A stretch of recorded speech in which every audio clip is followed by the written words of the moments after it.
Hello, and welcome back to the Write Your Path podcast. My name is Lolly Spindler. I'm a writer, editor, book doula, and writing coach. And today I wanted to talk about the concept of yogic entrepreneurship. So, this fully formed idea was downloaded to me 2 days ago now on Sunday. I'm recording this on a Tuesday. But there was a lot of stuff going on in the background that kind of led me to this concept. So first, I just wanted to share that before we get into the nitty gritty of what yogic entrepreneurship actually is. So I started my second business, Write Your Path Coaching, about 3 years ago now, is when I came back from Europe one summer and was like, you know what? I'm able to live this beautiful life where this business I started, Create Content Marketing, which is all things content, copy, writing, and editing for businesses, mostly B2B SaaS. Over, at that point, almost 10 years I'd been running it, and it had afforded me such a beautiful life of travel and working remotely and meeting interesting people. And so I got back from Europe that summer, and I was like, I really feel called to share this with other people. Because if I've been able to build this business and grow it and scale it to 6 figures, that means other people can do it too, and I have the tools to teach them. So that's when, at that point, it was just the 6-fig content biz, which I later renamed the 6-fig freelance writer. Basically, the second business just started out with that self-paced digital course. It wasn't until later that I realized I wanted to serve writers at all different phases of their journeys. And so that became one of multiple offerings within the umbrella of Write Your Path Coaching, which now I have the Manuscript Momentum Lab for people who want to write their books. There's the Write to Heal for people who want to start a daily journaling practice and heal through writing. And then the 6-fig freelance writer, which still serves people who want to start and scale their own freelance writing businesses like I did with Create Content Marketing. So it's been about the idea for that business came 3 years ago in the summer of 2023 when I got back from Europe. And then after that, I was like, all right, I'm really going to start investing a lot of money and time into the second business so that I can serve more people. So that's kind of been my journey over the past 2-3 years. But after investing almost $25,000 in learning from different coaches, learning different methodologies, I really haven't seen much in terms of financial gain from this second business.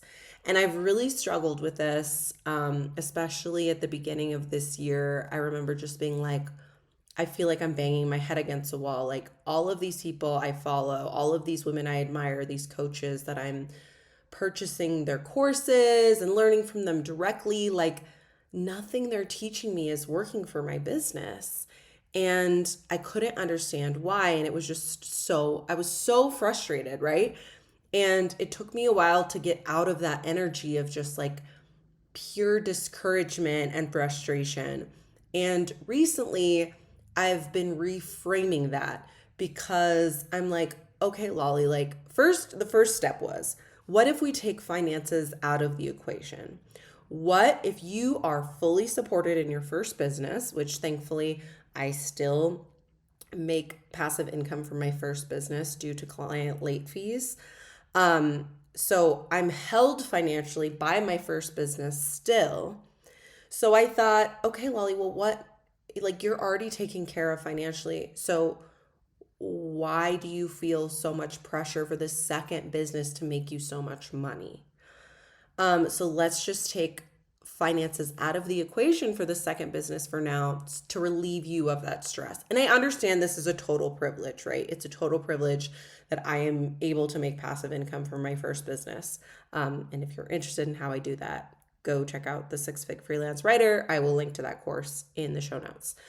So I was like, you know what? I'm going to start this thought exercise with taking that pressure off and just say, I'm living in the space where I'm financially taken care of, and everything I put into the second business is not for money.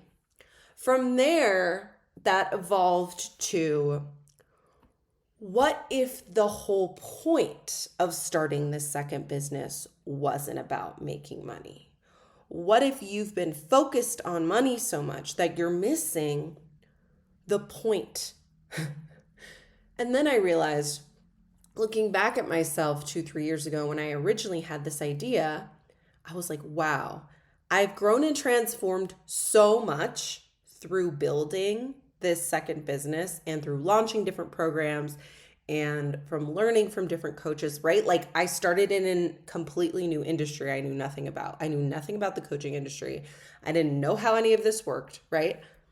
And so I've grown so much after the past 2-3 years, and not only in business, but personally having to deal with feelings of self-doubt, of unworthiness, of feeling inadequate, like I wasn't hitting the goals I set for myself, that I wasn't having the same successes I viewed other people having, of dealing with that frustration, of dealing with the imposter syndrome, right? I would not have been confronted with any of that had I stayed comfortable and only kept working in my first business and never had started the second business in the first place. So once I started seeing it through that frame, I thought about how we build businesses in general and how we're always so focused on the result of that business we're building from the very beginning that we miss out on all of these amazing processes that we go through. Just like with writing, this goes hand in hand. I've talked about before how the process of writing is transformational, and how there's a recent study that shows that people with the same trauma, some people get over it and some people don't. And this one man was like, how is that possible? How can people go through the same traumatic experience and some people are able to overcome it and other people are mired in it and stuck in it? He found out the only difference was people who wrote and people who didn't. People who wrote about the traumatic experience were able to process it, were able to bring it from the amygdala, our reactive center of the brain, into the prefrontal cortex where we give things meaning.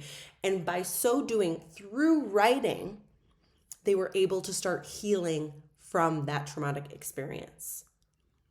It's very much the same thing with our businesses, right? Like, the healing happens in the transformation, in the process, right? It doesn't happen when we arrive. If we arrive, we're not guaranteed to arrive. So if we're so focused on the end result, we miss all the healing, we miss all the transformation that's happening as we're building our business, as we're feeling feelings of self-doubt and imposter syndrome. We're missing out on all of that growth. Because if we're able to focus on those tough moments, as well as those wins, right? When we get a great client testimonial, when somebody has really nice things to say about us, if we're still focused on, well, I still haven't done X or Y, you're not fully able to receive that. You're not fully able to process those things. So this is when the idea of yogic entrepreneurship started kind of congealing in my mind, because I have told people before, one of my principles in life, I won't say mantras because mantras can only be in Sanskrit, but advice I've given before, or just like one of my main principles of life, is I very much believe depression lives in the past, anxiety lives in the future, and joy lives in the present. And I've said this, right? And then I realized I'm not taking my own advice when it comes to building the second business, because I'm so focused on the result that I'm not getting that I'm not enjoying the present, because starting with the result is starting with anxiety around the outcome. But when you start with the process, you start with the joy of the present. And then you're able to continue with that focus on the present.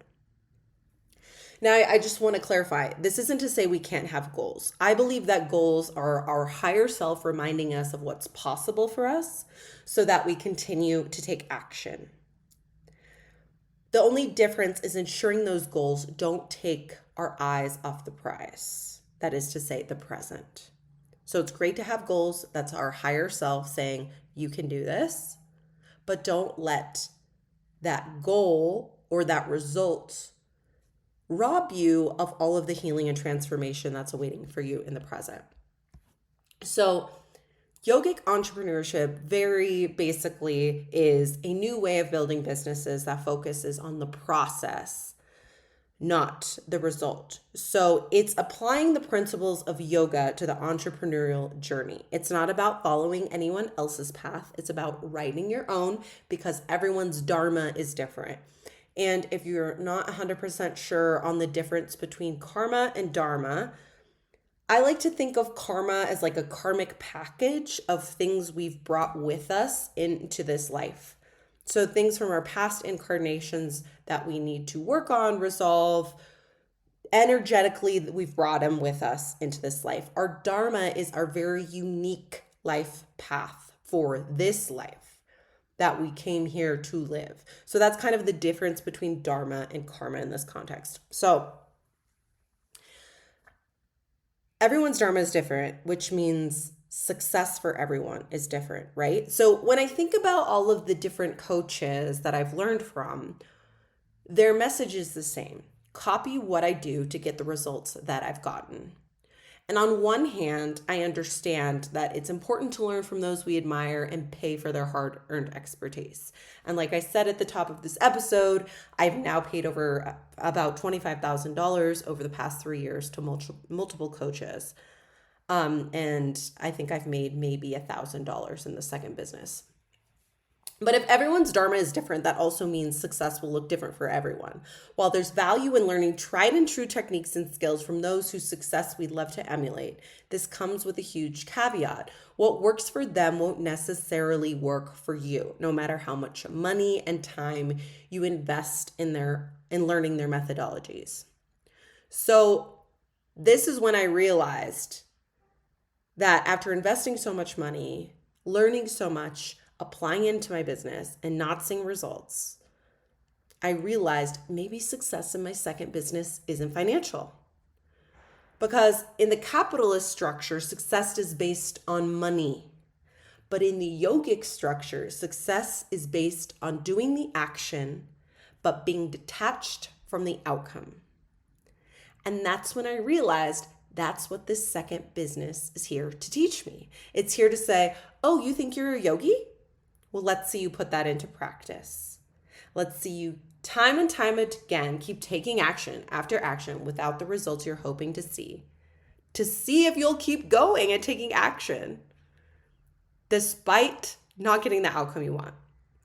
So I now realize the whole point of me starting my second business was to make me grow, not to make me money.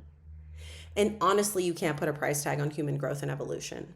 It's worth way more than that coveted 10K a month coaching milestone. And this is when I thought, this is a completely different way to approach entrepreneurship, because the only entrepreneurship I've ever learned is so outcome-based that we miss the whole process of building our business. I've realized my true success looks different than just money in the bank. It looks like growth, creativity, healing, and vulnerability. And anyone who decides to become an entrepreneur, success will look different for them. Just like mine looks different from my coaches, and theirs looks different from their coaches. Because even though we accept everyone is unique, we still expect all of our success to look the same. How bonkers is that? Because if we step back and if we think about it from the yogic structure, right, we all come here with a different karmic package from our past incarnations.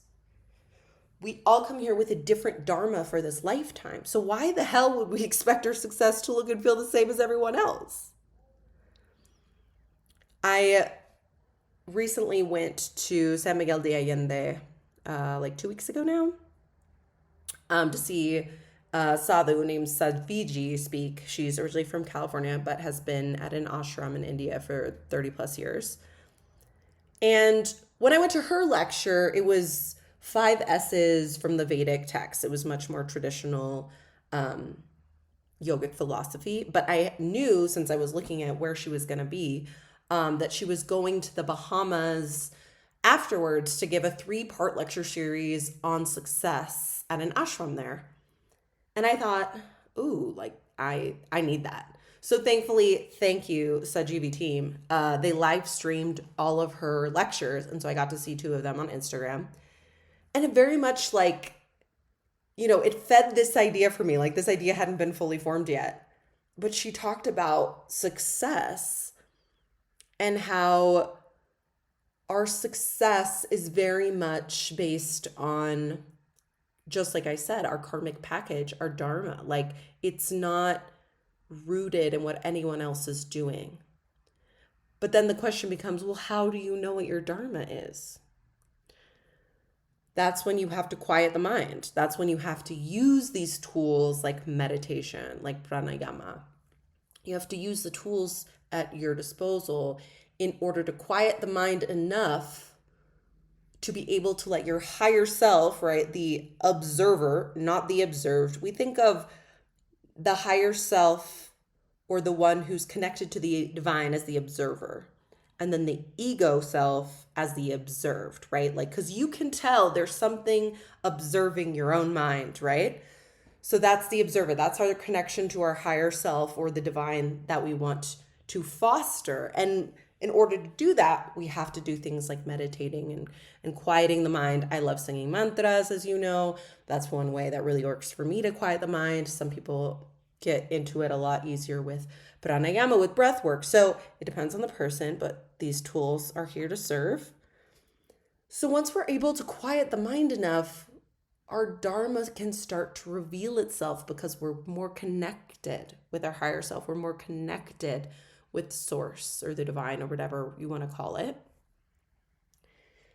And that's why I keep going in this business despite having basically like zero financial reward. I can't say zero, but very little. Because I know this is my dharma. I know I'm meant to help people. And I know I have to use the tools I'm given in order to do that. And the tools I was given in this lifetime are writing, are communicating, right? Are connecting people, community. My Sankalpa is community.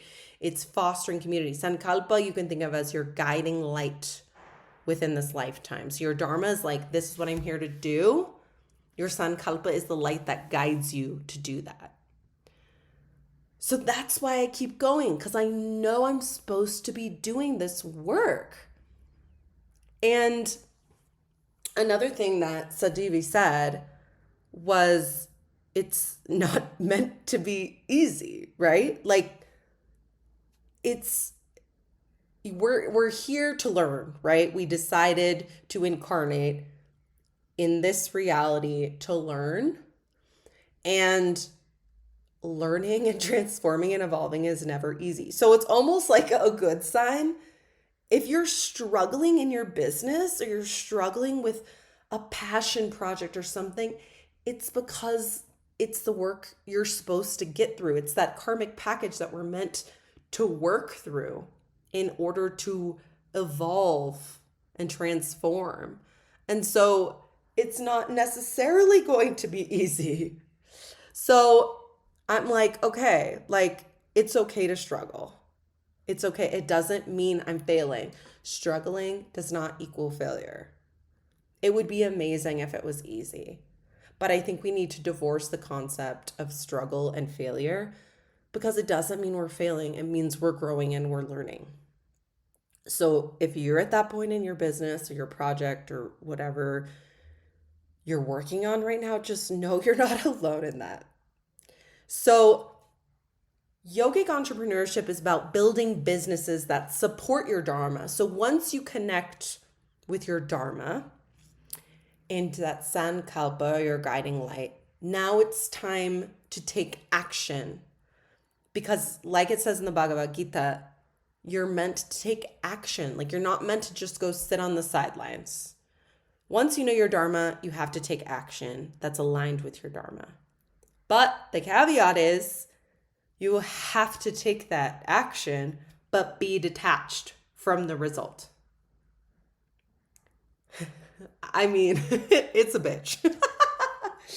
I mean, the whole concept is just like, seriously? Because the whole concept of the Bhagavad Gita, I'll just give you a very, very brief synopsis. Arjuna is about to go to war, and Krishna says, like, you got to do it. You got to go in there and kill people. And he's like, I don't want to do that. I don't want to kill people. I don't want to go to war. I want to just go hang out and chill. Obviously, this is not the text, how the text says it. And Krishna's like, no, this is your dharma. So you have to. And Arjuna says, well, I'm afraid of dying. And this is like, he's talking to a god. Krishna could just say, don't worry, you're not going to die, because he knows, right? He can protect him. He's God. But instead he says, you're right, you could die, but it doesn't matter, because it's still your dharma. You still have to do it. So the Bhagavad Gita gives us a very extreme example of dharma and taking detached action, right? But that's like a very basic synopsis of where these concepts are coming from. So first we have to understand what our dharma is in life, then what our sankalpa or guiding light is pertaining to that dharma. And then we can start to build a business, program, or practice that supports that dharma. So instead of building a business from the mindset we're so steeped in this capitalistic patriarchal society of this has to make money, it's instead building a business from the mindset of this will make the impact I'm meant to make. This will serve my dharma. And then enjoying the fruits of the action, that is to say, the process, not the result. That is the main differentiator of yogic entrepreneurship, is that we're not starting with the end in mind. We're not doing this to make millions of dollars. We're not doing this to feed our ego. We're doing this because we have to do this, because we're called to do this. And then we're focusing on the process and enjoying the fruits of that action without attaching to any type of result or outcome. So if you have ever felt called to start a passion project, to build a business, to start a new venture, try a new hobby, if you feel it deeply in your bones, we call it intuition, that's your dharma. You have to do it. But you have to do it without attaching anything to the result or the outcome. And I get it. That's really fucking hard. I say this from experience. And here's the thing that also came to mind as I was going through this thought exercise is I honestly feel like more people would start their businesses, would start their passion projects, or whatever it is they've been procrastinating doing, if this was the mindset from the outset.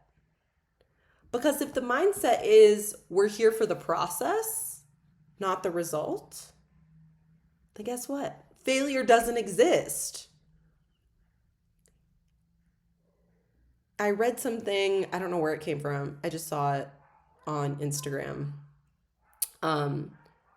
But like the point is experience. It was something like, I heard someone say experience is the point, and that changed everything for me, right? Like the whole point is the experience. It's not the end result. So if the point is the experience, the process, the action, and not the outcome, then guess what? Failure doesn't exist. It doesn't exist. Because you win either way. You're going to learn either way. You're going to grow either way. You're going to heal either way. It doesn't matter. There is no such thing as failure. If there's no such thing as failure, there would be so much more creation in the world. And as Andrea Gibson said, rest in peace, one of the most beautiful poets of our generation, we have to create. It is the only thing louder than destruction. And today, when we are living in an age of destruction, when there are multiple wars and genocides raging in the planet currently, it's more important than ever to create. And how can we get more people to create? To tell them, guess what? Failure doesn't exist, because the point isn't the outcome, it's a process. So this is my invitation to you today. If you have been sitting on an idea, sitting on a passion, something you've always wanted to learn or try, or a business, you've been thinking about a book you've been wanting to write, now is the time to be brave, because we need your creation in the world now more than ever. And if you feel called by this concept of yogic entrepreneurship, please comment or just DM me at LollySpin on Instagram, because I would love to keep talking about this. It's an idea very much in its newborn phase, but I can feel like a community growing around this, where we can all support each other in this process and just change that mindset to not be so outcome based, because guess what? Failure doesn't exist. The peace, the joy is in the process, is in the present. So thank you very much for being here. I really appreciate it. And if you could like, comment, and subscribe, I would be very grateful. Thank you. See you next week. Ciao.